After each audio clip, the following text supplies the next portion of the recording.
Dominican University Office of Mission and Ministry, this is Soul Stories. The stories you are about to hear were culled from an original series of interfaith ministry, Better Together Coffee Houses at Dominican University. This gathering of storytellers share the ways in which they incorporate faith as a lived experience, calling on their encounters of the sacred in themselves and in each other.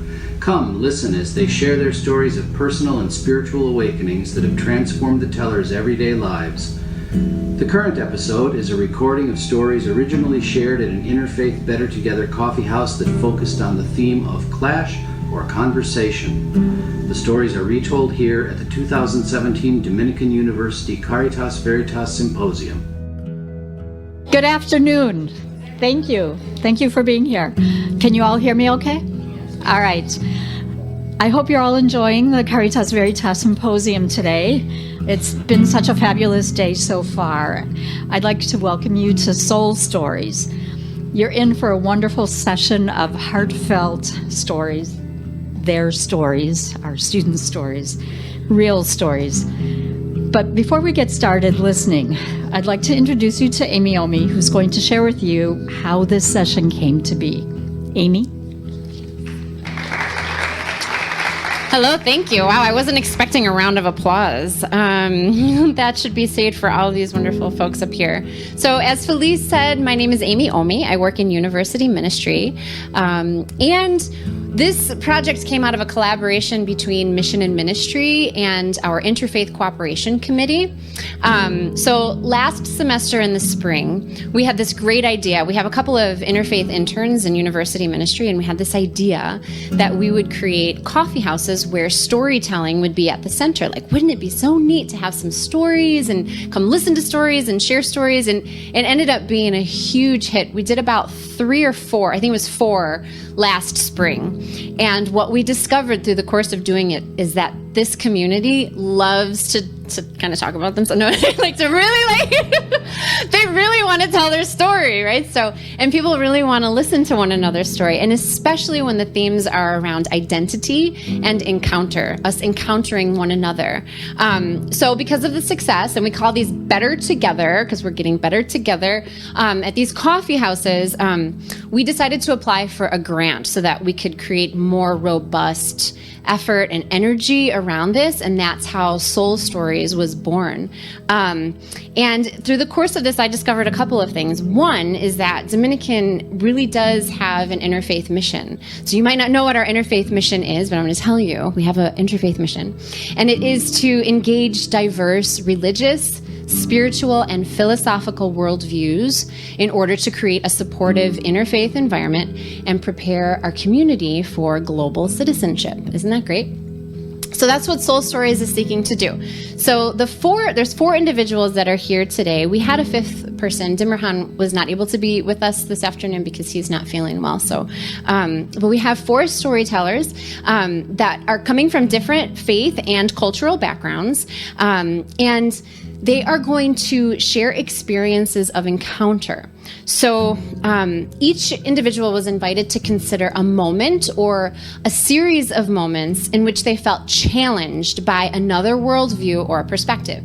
Now, in some cases, that worldview or perspective was from within their own traditions. They were kind of clashing or bumping against something within their own tradition. Or it was from somebody else, like somebody's coming from a different perspective. In either case, their encounter led to new understandings. So before we begin, I'm going to encourage you to turn off or silence your cell phones, maybe put them away, enter into this moment of really, truly listening. And also, if you could refrain from taking any flash photography. I know Newton is very popular among the athletes here. Go athletes! But please don't distract him with taking pictures and flashing lights in his eyes, okay? So again, thank you for being here and enjoy.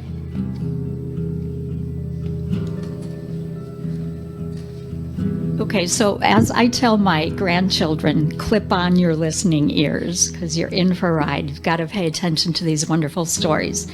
Our first storyteller, Yasmin Vasquez Moreno, will be sharing an experience of crossing the border between the expectations of personal identification and the very different realities perceived by others.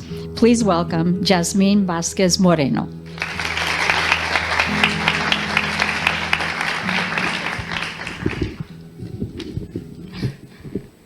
Hello. So my name is Yasmin. My story kind of started when I was younger. I was like a preteen, 10 or 12, and it's kind of a morbid story because it kind of revolves around the death of my aunt.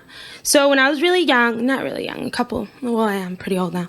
So about 10 years ago, we got news that one of my aunts had passed away, and it was kind of hard to deal with it because I remember my dad sitting us down in the living room. He was kind of like explained, like, kind of explained to me because this was my mom's older sister, and my mom didn't really have a mom growing up, so her older sister was like her mom, right? So he kind of sat us down and explained to us, like, oh, well, La Gorda, or my aunt, Tia Marta, has passed away, and my mom, started crying, and we kind of saw it coming because she was very sick for quite a while. And first thing we did was we called one of my aunts. We're like, we need to get tickets. We need to go back to Mexico. And it was kind of a bittersweet moment because every summer we would go to Mexico, and it was a really awesome moment because I got to see my grandparents, I got to see my aunts, and all my relatives because we really don't have relatives on this side of the States. So we went, right? And I was kind of excited but also sad because we were going to confront the sort of idea that my aunt wasn't going to be there anymore. And kind of to give you an explanation of what kind of aunt she was, my aunt never got married. She was this really awesome, she was kind of the director of the hospitals within the town where my mom lived. So she was really well known, and she was very outspoken, and she drove a convertible, and she was a very colorful person. So when we went there, so we went to O'Hare, we got off, and the thing that I really love about Mexico, and it sounds really weird, is that the billboards are in Spanish, right? It sounds really random, but coming to the States, the billboards are in English. And when we get to Mexico, kind of all the billboards in Spanish, I'm like, they're catering to me. They're like, they know, I know Spanish, and I can read this. And I felt really cool because I'm like, I can read the billboards. And my mom's like, cool. So I used to think this was so neat, I get to read the billboards, and I'm like, oh, what does this word mean, Mom? And my mom was explaining to me, it's like, oh, this and that. I was like, okay. But reality hit once we got to the town. It was a 45-minute drive from the airport to the town my mom grew up. And we get to the front doors. My mom lives in a very pretty, colorful house. We get to the garden, and I see everyone up and eating, and there's music playing, and people are laughing and talking, and I was just like, what? This doesn't make sense. I got so mad. I grabbed my mom, Mom, why is everyone so happy? My aunt just died. Why isn't anyone crying? And my mom, turned around. She was really calm. She's like, we don't mourn deaths here. We celebrate them. And to me, that was so weird because I had gone to other funerals. It was Sheila's husband passed away. Sort of these typical kind of American funerals, right? So I'm like, why isn't anyone wearing black? Why is everyone really happy? No one's crying. This makes no sense to me. I felt so out of place and kind of like a foreigner, right? I'm coming to a country that I feel is who I am, and coming in and not completely understanding what's going on kind of freaked me out because it was the first time I felt out of place in Mexico. So I get in there, and I'm kind of mad, and I was telling my sister, I'm this makes no sense. I don't want to be part of this. They're offending my aunt. And my sister just chill. Sit down and just eat a concha. Shut up. And I was just okay. So I sat down. I was like these people, obviously my people. And so I sit there, and I'm just so mad at this sort of no one's mourning her. This makes no sense. And but at the same time, I kind of saw it as something so beautiful because I saw that these construction workers came in, they were all dirty. I'm why aren't they wearing their best stuff? And my mom was explaining to me, people don't care how you look or how you express your outside self, People here generally just care to come here, talk about your aunt, and celebrate the moments they had with her. And I thought that was a really nice moment, right? I was 10 or 12, and I was yeah, this is nice, but to me it was still kind of weird. I sat there, and I remember people were praying the rosary, and this is a really sad funny story. So punch in Mexico is warm, and my being my American self, I was they're doing it wrong. You're supposed to put ice in punch. It's supposed to be cold. So they're all praying the rosary, and I come in with my big cup of punch, and I'm chugging it down, and everyone just kind of stops and stares at me. What is she doing? like, did she not like burn her mouth? And I was like, no, like I put ice in it. You guys are all doing it wrong. Like, let me teach you how to drink proper punch. My cousin was just like, oh my goodness. Like, okay, they kind of just ignored me, and I was just like, pray the rosary. I was like, yeah. The next day we wake up, and I was like, okay, what are we gonna do? Are we gonna go like cry? Like, are we gonna dress black? Like, I was kind of expecting it to hit me, right? Like, we're gonna do this the normal way, right? And no, we just got up and everyone dressed normally, like kind of with nice attire. No one really wore black, and went to mass, and we had a procession across the town, right? Like in my town, we use when someone passes away, you do a procession with the casket. And my aunt was heavier. Her nickname was gorda, right? Which means fat, which kind of sounds mean, like body image. We have to respect people. But like over there, everyone has a nickname, right? Like I was Bucktooth, and my sister was called Flies because she was really skinny. My brother was called something with but it was offensive, but they're nicknames, all right? This is part of our culture. We give each other nicknames that aren't very flattering, right? And I was like, okay, so we did a procession, and it was quite a heavy coffin. So everyone's like, well, who's like willing to take her on? Like, it was like, and I was just like, this is insane. Like, why is everyone making fun of her? Like, she's not even here to And my mom's like, you need to calm down. I was like 12. I was just like mad at everyone. And so we do the procession, and there's like music playing, and then we get to my mom's house, right, which is right across the church.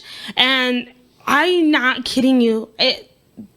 The church and where we were in the garden, which my mom where she grew up, has a beautiful garden. It's full of magnolia, and there's trees, there are pomegranate trees and mango trees, like the most beautiful thing you could possibly see. And there was like in the very back of the garden, there was mariachis, and everyone was genuinely really happy. No one was crying. And to that moment, like, I kind of expected, like, wow, like, this is so beautiful. Like, I've never seen something so beautiful before. And it was the first time I genuinely saw my culture, right? Because I live in the States, and we majority of the time don't do that, right? Like, we assimilate, we try to like not talk about certain things, but like that was the first time I genuinely felt like, oh my gosh, like I felt really out of place, because like I wasn't expecting what I expected. But after the trip and after we buried my aunt, it was genuinely one of the most beautiful experiences I've ever had in my life. And it did kind of suck because my aunt had passed away, but at that moment I kind of saw that I wasn't technically losing my aunt. Like, I was joining this beautiful culture I was always part of, but like this was the first time I genuinely saw it full flesh and like completely colorful. And yeah, so every time there's a funeral, like I call my mom's like, so-and-so passed, I'm like, I want to go. And my mom's like, whoa, like that's really weird. Like, why? I'm like, it's such a nice experience, like we celebrate it. And like when it's Day of the Dead, I mean, like we go all out, like I dress up, and like my mom's like, you're taking this far out. Like, we get it. Like, you enjoy it, but it's getting a little out of hand. I'm like, no, like this is who I am, and I really love it. So yeah, that's the end of my story. Thank you.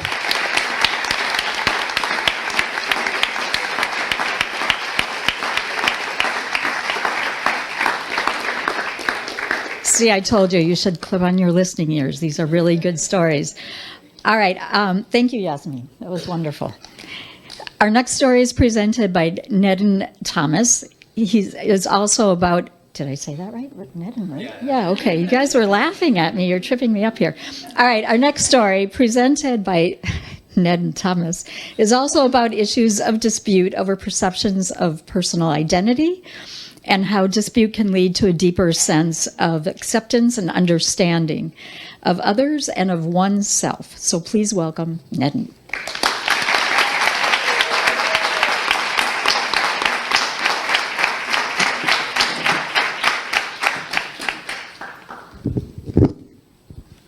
So my story is one that's filled with a lot of conversation and relationships. So I'm going to sit down and level with the audience real quick. You ever just have one of those moments where reality hits you for the worst and you just don't want to do anything for that day? I remember one time I was driving to Chick-fil-A dressed up as a cow. No, not because I find cows sacred. But Chick-fil-A had a promotion for free chicken sandwiches if you dressed up as a cow. And so I jumped into my 2002 Toyota Blue Sienna minivan, which, rest in peace to Lucy, she was a great ride. And I remember sitting at the intersection of Plum Grove and Gulf, to all my locals that might know where that is. I remember sitting there and seeing the banner that said, free Chick-fil-A sandwiches, grand opening. And I was so excited. Chick-fil-A sandwich, Chick-fil-A sauce, medium fries, Blue Powerade, Easy Ice, waiting me right there. So close. And I was listening to Happy by Pharrell Williams, which, let me tell you, at the time was a good song, all right? It wasn't used to torture people. And so there I am, jamming to Happy and seeing Chick-fil-A, and then that's when reality hit me for the worst, and I realized that I was driving without my wallet. More importantly, without identification. And I was driving without identification of who I was. And I tell you this story because that was me for 20 years of my life. I drove without any identity of who I was, and I was just living life aimlessly. And it wasn't until I got to Dominican and the values of Caritas and Veritas collided with my soul. And I'm just here to tell you a little bit about that story. Growing up, I was very insecure about being Indian. I used to crack Indian jokes all the time that were very self-deprecating. I used to make fun of my last name being Thomas and not Patel, which is a very traditional last name. And the reason for that is the disciple Thomas, in response to the Great Commission, actually migrated to South India and converted many Hindus to Christianity. And so the lineage of my last name being Thomas continues to this day. And so in reality, when I was cracking these jokes, on the inside, what I was screaming was, look, I get I'm brown, and I hate that I'm brown, but I promise I'm not different from you. And so when you have this inner clash, it manifests itself outwards. And so a lot of the times I would have a lot of behavioral problems. So I was in and out of the principal's office quite a bit. I remember this one time I got pulled into the principal's office for bullying a kid. And so the principal's sitting across from me and he goes, I think there's something deeper going on here. I'm like, sure. He goes, I think you're insecure about being Indian. And I was like, yeah, whatever. And so he gives me this stern talking about how I need to accept who I am and my identity and whatnot. And it really flew over my head. And so I think, and for me, I was just trying to get out of detention at the time, but it didn't work. I was stuck in detention anyway. So I remember sitting in detention, and he assigned a second-generation Indian teacher to come talk to me about my insecurities. And she kind of, talked to me, and it was kind of working, kind of not. I was just trying to get out as quick as I could. And they gave me an assignment. And I remember to this day vividly what I had to do was I sat in that desk all alone in that classroom. I guess every other junior high kid was good, but I sat in that desk alone with papers right before me. There were 3 of them. And as soon as I put my pen to that paper, I never lifted my pen back up because there was just 3 pages of insecurities that flew from my heart to my mind to that paper. And by the time I was done, there were 3 pages worth that were done, and I just couldn't believe it. And I think that's when I realized that I don't know who I am, and I need to figure that out. And so I think the first step to figuring out your identity is figuring out that you don't have one. And so that's a little bit about my culture background. And my faith background, and I'll go ahead and answer the elephant in the room. No, I'm not Hindu. I'm Christian, which is funny because I hated the church growing up. I went to an Eastern Orthodox Reformed church growing up, and yeah, I know what that sounds like. It was very boring, very, very boring. And so I hated going to church on Sunday because Monday through Saturday, I'm trying to figure out who I am, and I'm having this internal struggle. And finally, I get to Sunday, and I'm like, I'm a Christian. I identify with you. Like, I should fit in with you, right? But the fact of the matter was it just wasn't the case because my quote-unquote friends would bully me at church. So I hated going to church. And as the years progressed, it got worse because these same friends that bullied me started to step into leadership. So they were leading the congregation in worship and looking all holy, but in the back, I'm just sitting there like, wait, didn't you bully me a couple years ago? Like, I can't accept this. So I was very turned off to Christianity growing up. And then, fast forward to Dominican, I got to this school, and there was still an inclination in me to faith, and so I tried to get involved in Bible study. And the more I look back at it, it was really more of a cult. I remember there was a guy that would come to my door every morning, and he would knock at the door just at random times. Did you read the Bible Did you read your Bible today? And I'd be like, hey, good to see you too, man. Like, And it was very uncomfortable, very uncomfortable. It was very legalistic, and I had to cut it off. And he would still persist, but I kind of kept my distance, and that also caused me to keep distance from the faith as well. I remember the biggest struggle at the time was, I still wanted to be Christian. So the biggest thing I drew from that Bible study is the importance of reading the Bible. And I think for me, there were times where it would just be me and this book with words that came alive and just quiet times with the Lord. And I think that's where, for me, my change started to happen. And that's where Nitin started to accept who he was. But at the same time, this identity clash was still happening, and it was manifesting itself again. And so I was reading my Bible some days, but at the same time, like every other freshman, drinking a lot of apple juice, if you're catching my drift. And so that summer, I got to withdraw from Dominican University, and not withdraw, but I went back home for the summer, and I really just got to just really dig deeper at who Nitin is. And I remember, just being around some really good guys that were church friends, and they really helped me identify who I was as a Christian, but also as a young man growing up, inspiring to be an impactful presence on society. And I came back to Dominican, and I think this is where the story gets funny, is because the guys on my team are like, what the heck is going on here? I think these guys can give a verbal confirmation that freshman year Nitin was very weird. So, yeah, okay, there you go. And, I think I was very open. I was like, I am a Christian now. I accept my faith. And so this opened up a lot of dialogue for discussion, because they were like, what happened to the old Nitin? They were very curious. And so we got into debates a lot. And this is why I love my team. You would think a bunch of jocks would not be talking about, faith and philosophy. No, that's what we were doing till late at night. Even just last week, we had a specific clash of conversation, and it was me and a buddy, and we were talking about the identity of who Jesus is. And so I feel like the popular worldviews of who Jesus is he's the Son of God, which is what I prescribe to. He's a moral teacher, he's a liar, or he's a lunatic. And so I was defending that he was the Son of God, and my friend was defending that he was a moral teacher.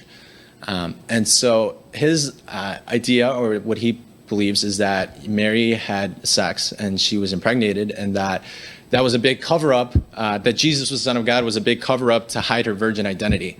And so I was like, I don't know if I believe that. And at that point, I said that Jesus had not professed to be the Son of God until he was in full ministry, and at which he said, that's not true. People definitely along the way said that. And I was like, well, the Bible that I believe, the book of basis that my faith is built upon, doesn't say so. And he looked at me and said, you can't take that book literally. And we both stormed off. And I think, there were some people in that room that were just like, what just happened? And I think, and this is why I love my team, because, the next morning, everything was okay. We were just good friends, and everything was fine. And we actually continued that conversation later that night too. And I think the importance of why I give that anecdote is because I think we live in a generation that is very, very surface level. We are a generation that takes 600 selfies just to get to the perfect one. I think in a generation like that, we need to push to having more earnest and honest conversations that push us closer to the truth. And the reason why me and my friend were able to have a conversation, or even me and the guys on the team are able to have that conversation, is because we all have our own worldviews, and they're all sacred in our own eyes, and we respect that. We don't have these conversations to win people over, but to understand each other better. And I think that's one of the keys as to why our team is such a close-knit group. Nowadays, when people challenge me with their worldviews, or I face insecurities, that's totally okay, because I know who Nitin Thomas is, and that's ingrained into my soul. So thanks for listening to my story.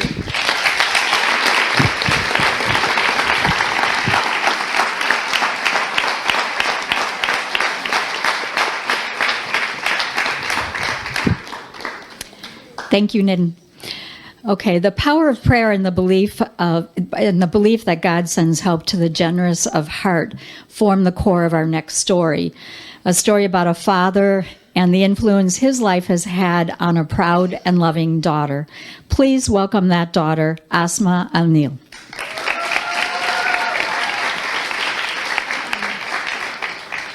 Okay, hi. Sometimes we lose our trusting in God, and sometimes we clash with the world around us through what we believe and through what we wear. But no matter our religion or how we look like. My name is Asma. I am from Saudi Arabia. My major is computer science, and I am a junior. My religion is Islam, and my faith always helped me to be happy and to feel peaceful and give peace to others, and also to overcome my difficulties in the life. And the person who teach me that is my father. My father is my role model, and he is my teacher in the life. My father studied at Al-Azhar University in Egypt, and after he finished his degree, my grandfather decided to surprise him and open for him a small restaurant, like to help him start his life. And my grandfather know that my father is so smart, so if he opened for him the restaurant, he could like make it succeed. So he opened the restaurant for him, and the restaurant. My father also like worked really hard to make it like unique and special. So, and he had a lot of ideas for this restaurant to make it like succeed. So he first he decided to like make it like wider and international. So he decided to travel outside the country to bring more like the best chefs that they can cook their own food in the restaurant, and he did that actually successfully. So the restaurant become like it had like a lot of many type of food, like Indian food, Italian food, and after all that succeeds. Also, my father was like really care about poor people, so he decided to open another side of the restaurant to help the poor people and to feed them. And he opened for them another side of the restaurant because he was care about their feeling, and he doesn't want them to like feel shamed because they are poor. So he decided to open another like side from the restaurant, so they can come to eat, and they can also take to their families. After all of that succeeds, the restaurant become really popular at that time. And one day, there is a man who came to my father and asked him to partnership with him, and my father like really welcome for this idea, and he decided to like make this partnership with him, and he did that successfully. And they worked together like for a year, and that was so success. After that, they decided to open the other restaurant, like in this the same name but in different place. So they opened it, and they worked really hard to make it like success too. And while my father was traveling to bring more workers to the restaurant, the other man decided to take advantage of my father's trust and take advantage of his authority that he had, and he decided to steal everything from the restaurant.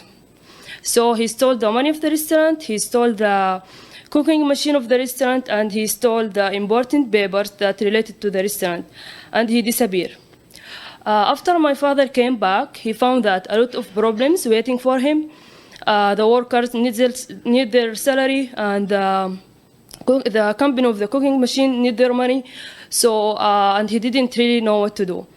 And my grandfather felt so sorry for him, and he blamed himself for that. So he decided to help him, and he sold his land to help him like pay the salary for the worker, and he did that, and my father could get rid of this problem. After a period of time, while my father was traveling far from home, he was in a bad accident, and every piece in his car broke, and people thought he died because the car looked like the person died inside the car. So, and they called the ambulance. The ambulance came, and they took him to the hospital, and they found that he broke his backbone and he had a problem in his leg. And after they did for him surgery after surgery, they found that he will not walk again. And they told us that. So I cannot describe how we were feeling in that time, because we really were sad, and we cannot accept that, and we were thinking how my father will accept that, and also we were thinking how we will tell him that. And in the end, we decided that we will not tell him. We will just wait until he get better and finish his time in the hospital and could go home. And in that time, the poor people who were who was helping or feeding, or my father was feeding them, hear that my father sick, so they were praying for him all the time, and we pray actually too. And after that, after we wait for 4 months, we discovered that the hospital has a system that they bring doctors from outside the country every 4 months to check the patient in the hospital. So God sent one of them to my father's room and to check his file and to find that maybe he could walk if he did for him a surgery. And he told us that, and we told him please do it. And in that time we had a hope again that maybe my father could walk again.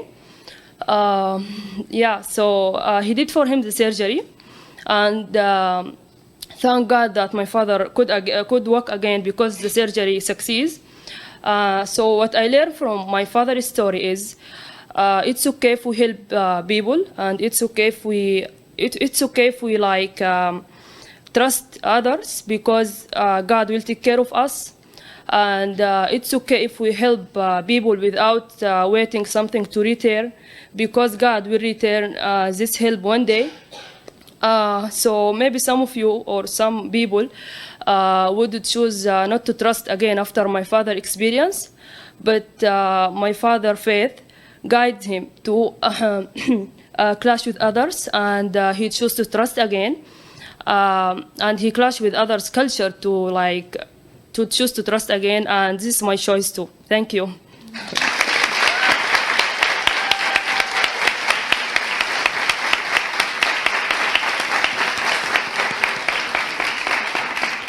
Thank you, Asma.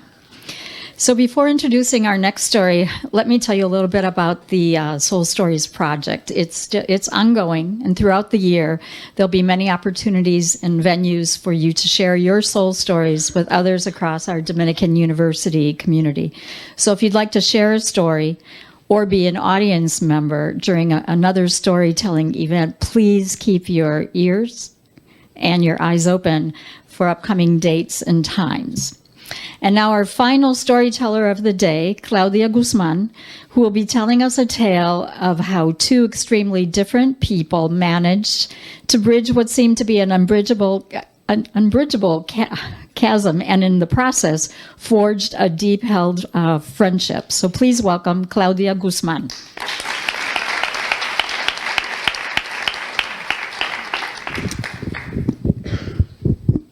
Good afternoon, everybody. So I met Sarah when I was doing a year of postgraduate service in St. Louis with a program called Vincentian Mission Corps. I had just graduated from college, and I wanted to do something different. I knew that my soul was asking me to do something different. I had just returned from Kenya, and I was moving into this program a few weeks after it had started. So I was very nervous to go into St. Louis and to not know what to expect, since this community had already been formed. So I remember arriving to St. Louis and being greeted by 3 young women. And within minutes, it was very clear to tell that we had very different stories and backgrounds, which made me a little nervous. There was Katrina, who was from the St. Louis suburbs, and she had studied theology at St. Louis University. There was Caitlin, who was from Greensboro, North Carolina, and studied theology at Duke University. And there was Sarah, who was from a small town in Ohio, population less than 300 people. And she went to the Ohio State University, and studied theology as well. She was also the captain of the women's basketball team of Ohio State. Her senior year, she tore her ACL for the second time, which resulted in her giving up her dream to go to the WNBA. So naturally, she decided that she was going to join a semi-cloistered women's religious order. And her year in St. Louis was just her trying to find out which semi-cloistered religious order she was going to join. Then there was me, Claudia, a Latina from the southwest side of Chicago, the daughter of working-class Mexican immigrant parents who had just graduated from a very progressive Catholic university where I studied social movements in Latin America and peace studies. So, if that doesn't tell you how different I was from my roommates, I don't know what will. So, I arrive where they're so kind, they're helping me unpack, and as I'm unpacking my room, Sarah, who is very clearly the most different from me, starts to look at some of the stuff that I was unpacking, pictures of me at protests with my friends, pictures of my graduation cap that said living wages, newspaper clips from The Catholic Worker, quotes from Dorothy Day. And you could tell by her face, I have a bumper sticker that's all these little fish eating a big fish, and it says organize. And her facial reaction, and she was like, where do you want me to put this? So it was quite clear that we had two different backgrounds. So as they're helping me unpack, they're like, Claudia, let's give you a tour of the house. So the house that I was living in actually used to be a former convent. So it was really cool and it was really big. So they were showing me all these new rules that they had established and all this stuff. And the tour ends with them showing me our chapel. So we had a chapel in our house. And it was a sanctified chapel, which meant that the presence of Christ was there through the Eucharist in a tabernacle. And Sarah was teaching me all these things of what I had to do to take care of the chapel. And I was half listening because in my mind I was thinking, yeah, you're going to be the one to do that. I'm not taking care of the chapel. So after they're done giving me this whole tour, they're like, we're going to go to the local Greek Orthodox church is having their street festival. Claudia, do you want to come? And I was like, yeah, of course. First night in St. Louis. Yeah, I want to spend it at a festival. So we're going on the way to a festival. And this is, no offense at this moment. So we get into the car, and I don't know how to drive. I never had to drive. I grew up in the city my whole entire life. CTA was my limo.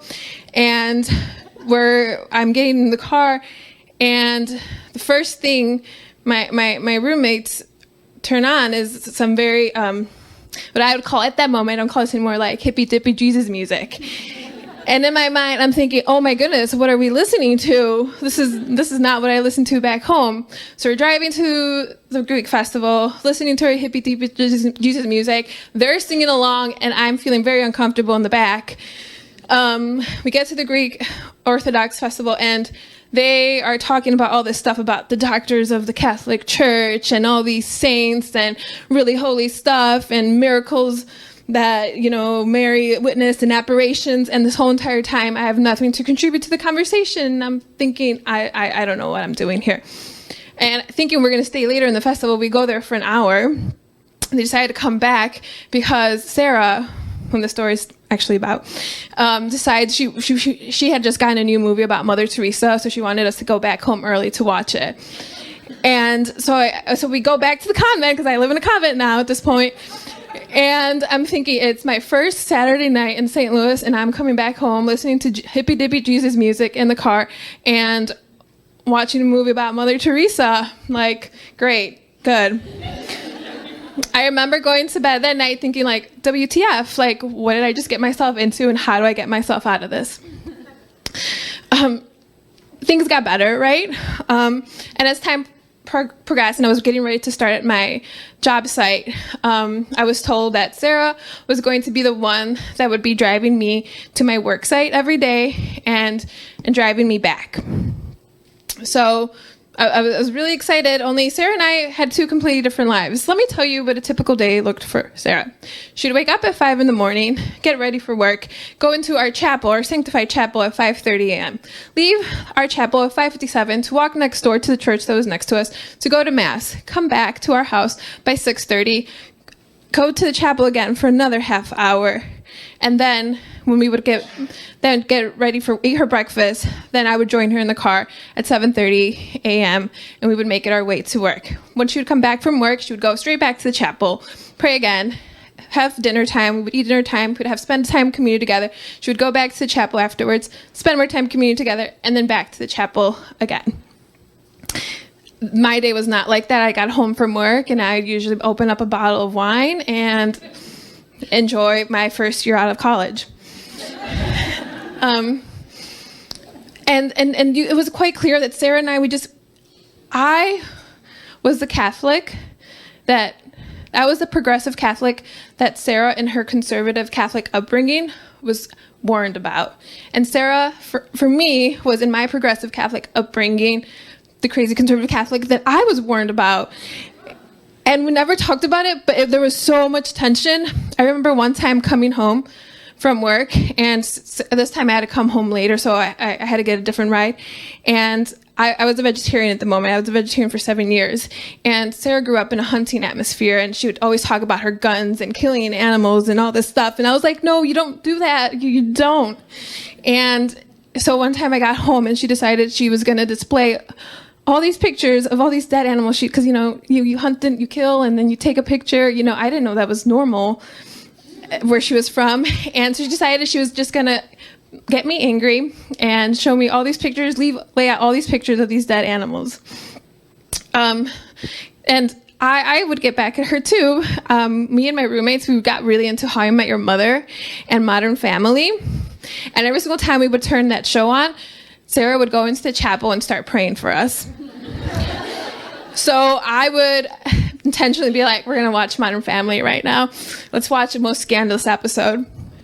So we would watch whatever, and I would turn up the volume as she was on the chapel, because our living room and our chapel were right next to each other. And I was like, yeah, let's have Jesus listen to this too.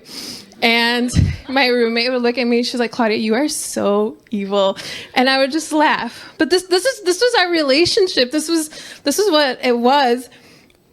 Now, I will say, after time, we did drive in the car for a whole year. And our conversations went from less awkward to developing a relationship.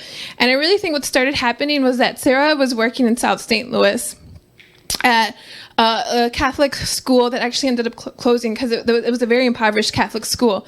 And for the first time, she was being exposed to social injustices and poverty issues that she had never been exposed to before. So she started to ask me questions, and she had so many questions, but I was the person she felt comfortable talking to, I was the person she had meet for twice a day for 45 minutes in a car.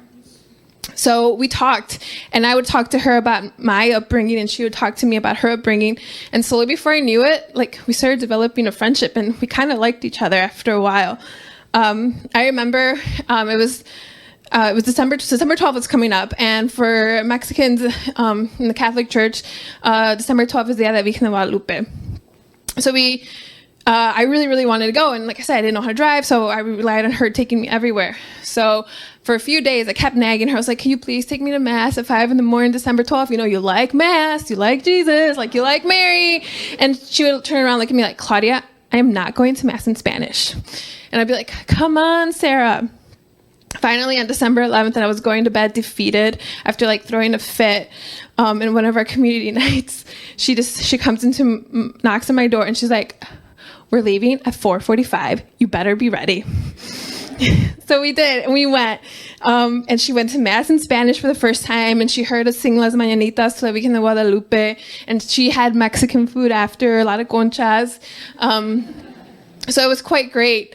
And afterwards, we had just a beautiful conversation in the car that really developed her asking a lot of questions about my culture.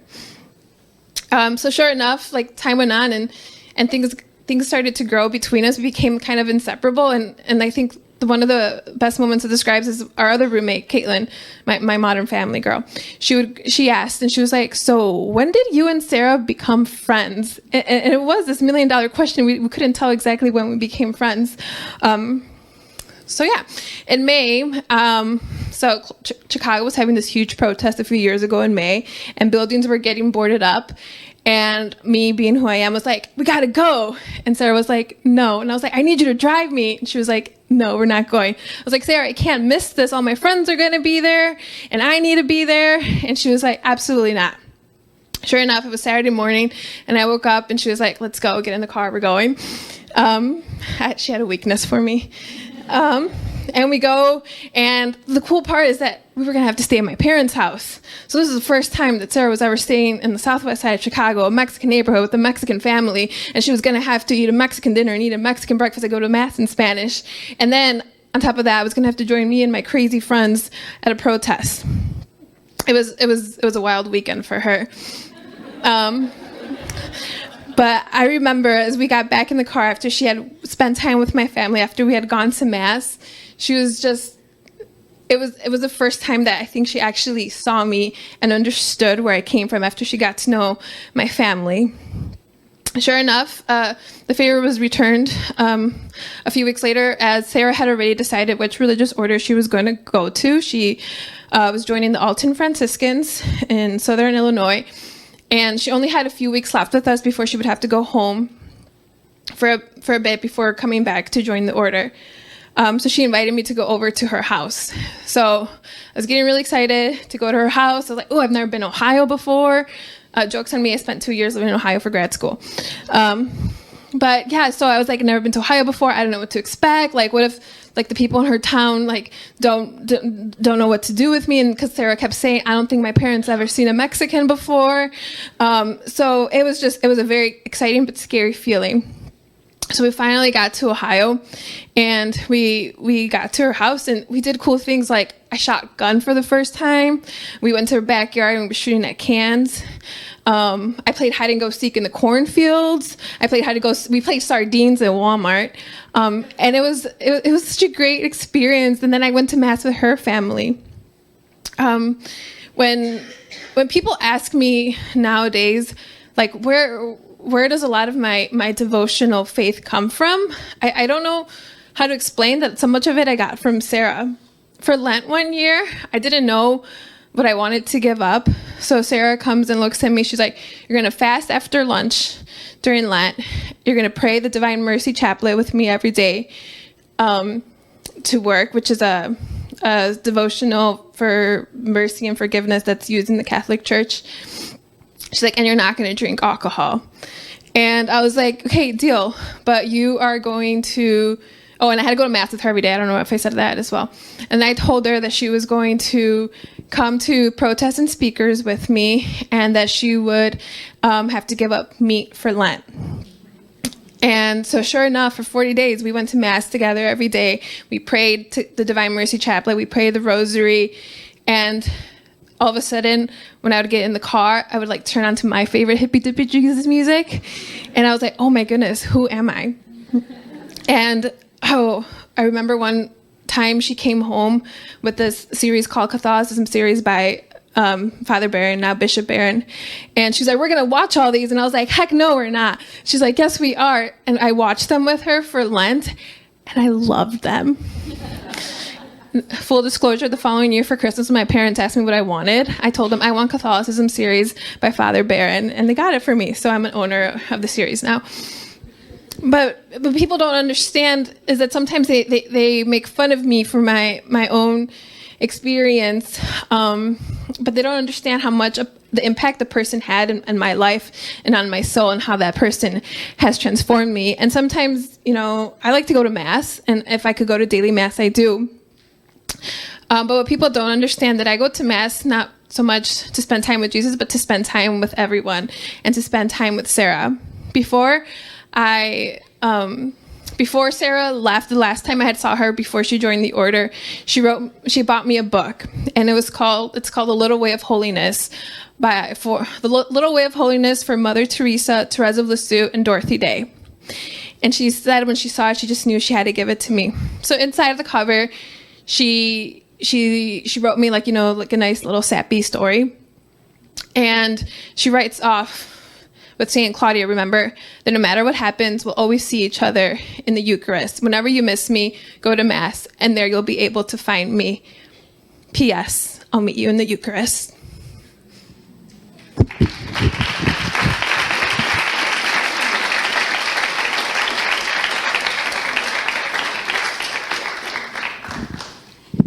Thank you, Claudia.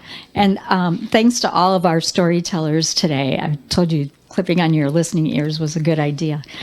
I'd also like to thank everyone who was involved in shepherding this inaugural Soul Stories event. I see Claire, I see Warren Green, Amy, and anyone else that was involved, if you could just wave your hand.